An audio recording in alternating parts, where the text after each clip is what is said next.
கர்த்தருடைய பரிசுத்த நாமத்துக்கு மகிமை உண்டாவதாக. இந்த கிருபையின் வார்த்தைக்கு தியானமாக சங்கீதம் 60:9. அரணான பட்டணத்திற்குள் என்னை நடத்தி கொண்டு போகிறவர் யார்? ஏதோ மட்டும் எனக்கு வழிகாட்டுகிறவர் யார்? இதே வசனத்தை நாம் சங்கீதம் 108:10 வாசிக்கலாம். இங்கே 2 கேள்விகள் கேட்கப்பட்டிருக்கிறது. அரணான பட்டணத்திற்குள் என்னை நடத்தி கொண்டு போகிறவர் யார்?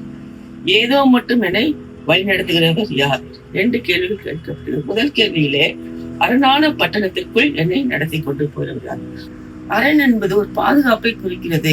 இன்றைய மனிதனுக்கு அரணாகிய பாதுகாப்பு இல்லை.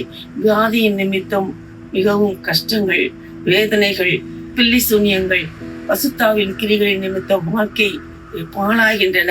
இன்னும் பெண்களுக்கு பாதுகாப்பு இல்லை, பெண் பிள்ளைகளுக்கு பாதுகாப்பு இல்லை. மக்கள் பாதுகாப்பை தேடி அலைகின்றனர். நமக்கு ஒரே ஒரு பாதுகாப்பு, இயேசு கிறிஸ்துவின் ரத்தம் மாத்திரமே. அவருடைய ரத்த கோட்டை நமக்கு ஒரு பாதுகாப்பா இருக்கிறது. எகிப்திலே 10வது வாதையிலே எகிப்தின் தலைப்பிள்ளைகள் எல்லாம் ஆண்டு போயினர். ஆனால் நம்முடைய இஸ்ரவேல் ஜனங்களுடைய வீட்டிலே ஆட்டுக்குட்டியின் ரத்தம் பூசப்பட்டது. எந்த வீட்டிலே ஆட்டுக்குட்டியின் ரத்தம் பூசப்படவில்லையோ அங்கே சங்காரத்துடன் சென்று எகிப்தின் தலைப்பிள்ளைகள் எல்லாம் அழித்து போட்டான் என்று நாம் பார்க்கிறோம். ஆகவே நமக்கு ஒரு பாதுகாப்பு, இயேசு கிறிஸ்துவின் ரத்தம் மாத்திரமே. அந்த ரத்த கோட்டைகளே நாம் வந்துவிடும் போது நமக்கு ஒரு பாதுகாப்பு. ஒவ்வொரு நாளும் நாம் ஜெபித்து நாம் வெளியே செல்லுவோம். பிள்ளைகளை நாம் ஜெபித்து அனுப்புவோம். அரணான பாதுகாப்பாக இயேசு கிறிஸ்துவின் ரத்த கோட்டைகளே பிள்ளைகளை வைத்து நாம் ஜெபித்து நாம் அனுப்புவோம். கர்த்தர் நமக்கு பாதுகாப்பாக இருப்பார். அப்படி இருக்கும் போது இரவில் நடமாடும் கொள்ளை நோயானாலும் சரி, பகலில் பறக்கும் அம்புகளினாலும் சரி, மத்தியானத்தில் பாலாக்கும் சங்காரமானாலும் சரி, எல்லாவற்றிலும் கர்த்தர் நம்மை பாதுகாக்க வல்லவராய் இருக்கிறார். இரவிலே நிலவாயிலும் பகலிலே வெயிலாயிலும் சேதப்படுத்துவதே என்று சொல்லி இருக்கிறார். ஆகவே ரத்த கோட்டையாகிய பாதுகாப்புகள் நாம் சென்றுடும். 2வதாக ஏதோ மட்டும் நம்மை வழி நடத்துகிறவர் யார் என்று சொல்லப்பட்டிருக்கிறது. ஏதோம் என்பது ஏசாவின் புத்திரருக்கு கர்த்தரால் கொடுக்கப்பட்ட தேசம். கர்த்தர் அவளுக்கு அந்த தேசத்தை சுதந்திரமாக கொடுத்தார். நமக்கும் ஒரு தேசத்தை வைத்திருக்கிறார். பரலோகத்திலே நமக்கு வைத்திருக்கிறார். அவர் சொன்னார், நான் போவேனானால் நலமாய் இருக்கும், நான் போய் உங்களுக்காக ஒரு ஸ்தலத்தை ஆயத்தம் பண்ணுகிறேன் என்று சொல்லியிருக்கார். என் பிதாவின் வீட்டில் அநேக வாசஸ்தலங்கள் உண்டு என்று சொல்லியிருக்கார்.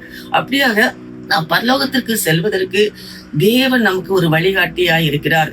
இயேசு கிறிஸ்து நமக்கு ஒரு வழிகாட்டியாய் இருக்கிறார். இயேசு கிறிஸ்து மூலமாகத்தான் நம்ம பரலோகம் செல்ல முடியும். நானே வழியும் சத்தியமும் ஜீவனமாய் இருக்கிறேன் என்று சொல்லி இருக்கிறார். இயேசு என்றாலே ரட்சகர் என்று அர்த்தம். நம்மை ரட்சிக்கும் ரட்சகராக, நம்மை பரலோகத்தில் சேர்க்கும் ரட்சகராக நம்மை ஆண்டவர் வழி நடத்துகிறார். ஆகவே நமக்கு 2 பாதுகாப்பு தேவை. ஒன்று இயேசு கிறிஸ்துவின் ரத்தம், 2வது இயேசுவை நாம் பிடித்துக் கொள்வோம், இயேசுவை அண்டிக் கொள்வோம். அவரே நமக்கு பரலோகத்துக்கு வழிகாட்டியா இருக்கிறார். மனிதன் இறந்ததுக்கு பின் ஒரு வாழ்க்கை உண்டு. அதோடு மனிதன் இறந்த உடனே அந்த வாழ்க்கை முடிந்து போவதில்லை. பரலோகம் நரகம் என்று இருக்கிறது. அந்த பரலோகத்துக்கு வழிகாட்டி இயேசு கிறிஸ்துவே. ஏதோ மட்டும் நம்மை வழிநடத்துகிறவர் இயேசு கிறிஸ்து ஒருவன் மாத்திரமே. பழைய ஏற்பாட்டிலே நோவாவின் பேழை அவளுக்கு பாதுகாப்பா இருந்தது. இப்பொழுது நம் கிறிஸ்துவே நமக்கு பேழையா இருக்கிறார். அவருக்குள் வரும்போது நமக்கு நிலையான பாதுகாப்பு இருக்கிறது.